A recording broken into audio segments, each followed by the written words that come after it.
Уважаемые коллеги, мы с вами находимся в уникальном месте педагогического университета, Института физики, математики, цифровых и нанотехнологий, в лаборатории кафедры физики и нанотехнологии.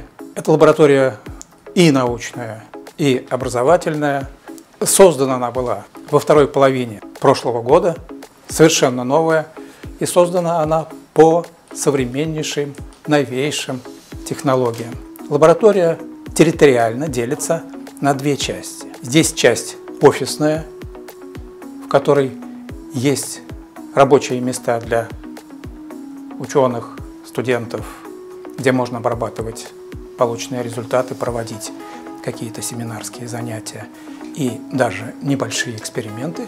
И вторая часть, где собрано уникальное оборудование и где проводятся, собственно, эксперименты, подготовка образцов наших нанотехнологических материалов и устройств.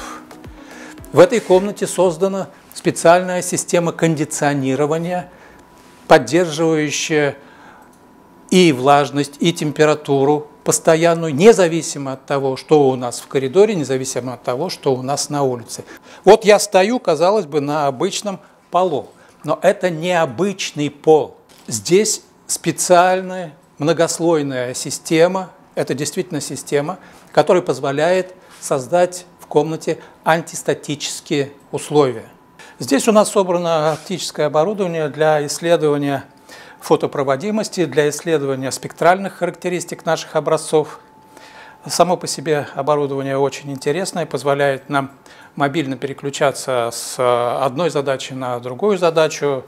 Мы можем исследовать оптические свойства воздействия лазерных источников на наши объекты. Объектами являются пленки полимеров толщиной в несколько десятков нанометров.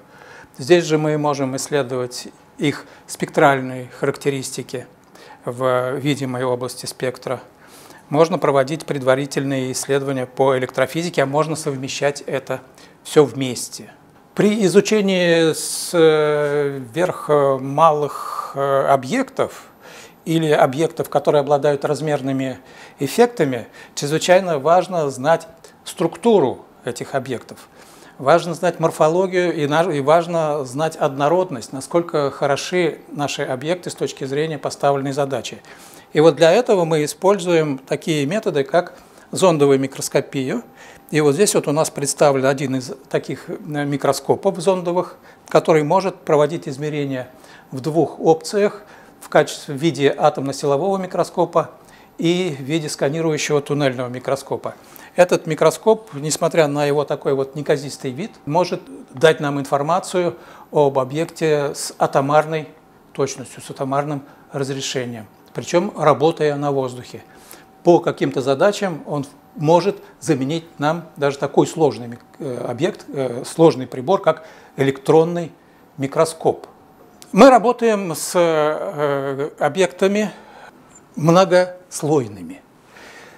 Слои у нас толщиной в несколько атомных расстояний. И подготовка этих образцов требует и особых условий. Безусловно, должны быть какие-то навыки. Условия, которые необходимы, это прежде всего чистота, вакуум, нужная температура, ну и еще набор определенных навыков. Здесь вот у нас представлен достаточно простой, но очень важный для нас прибор. Это вакуумная печь, которая позволяет нам регулировать изготовление образцов с большой точностью по температуре и, самое главное, с контролем по атмосфере. Работая в вакууме или работая на открытой атмосфере, мы можем получать диаметрально противоположные свойства наших многослойных структур. Многослойные структуры подразумевают, что мы используем не только один какой-то материал, но и разные материалы. И в частности, для того, чтобы изготавливать диоды, транзисторы, структуры типа металл-диэлектрик-металл, мы обязаны научиться и изготавливать тонкие металлические пленки. Опять же, с точки зрения требований чистоты и однородности, нам необходимы специальные приспособления. И вот здесь вот представлен вакуумный универсальный пост, который изготовлен по чертежам нашей лаборатории. Это вакуумный пост, в нем так называемый сухой вакуум. При получении этого высокого вакуума мы не используем масляных откачивающих насосов. И здесь в результате мы можем получать вот эти вот тонкие, сплошные, однородные металлические пленки методом вакуумного термодиффузионного напыления. Причем посмотрите, какой объем рабочей камеры. Мы здесь можем загружать сразу большое количество наших объектов, либо изготавливать объекты очень большой площади. Здесь собрано уникальное оборудование именно для всего нашего региона, а в принципе подобного оборудования нет у нас от Екатеринбурга до Самары.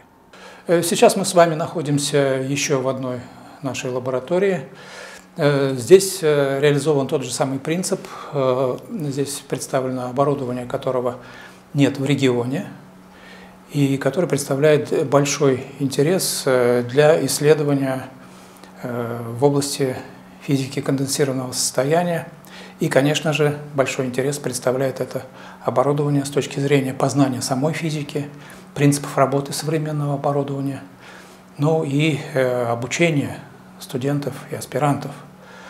Это сверхнизкотемпературная установка, вот она здесь представлена, которая позволяет нам получать температуры всего лишь на 5 градусов, отличающиеся от температуры абсолютного нуля. Это чрезвычайно важно, иметь возможность проводить исследования в этой области температур, так как мы не просто занимаемся какой-то физикой, а мы исследуем новые физические явления в наноструктурированных многослойных гетероструктурах.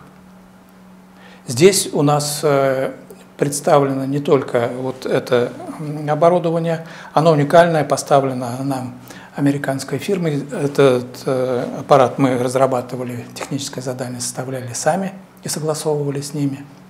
Здесь предусмотрены возможности совершенствования этого аппарата, и такая договоренность с этой американской фирмой существует.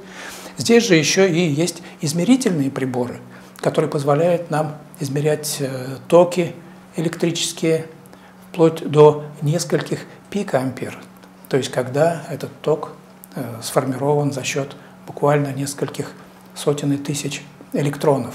Это также уникальное оборудование, и подобного оборудования нет даже в Академии наук, здесь представленной в республике. Здесь у нас есть возможности не только проводить вот эти вот глубокие фундаментальные научные исследования, конечно же, мы используем это оборудование и для того, чтобы учить наших студентов.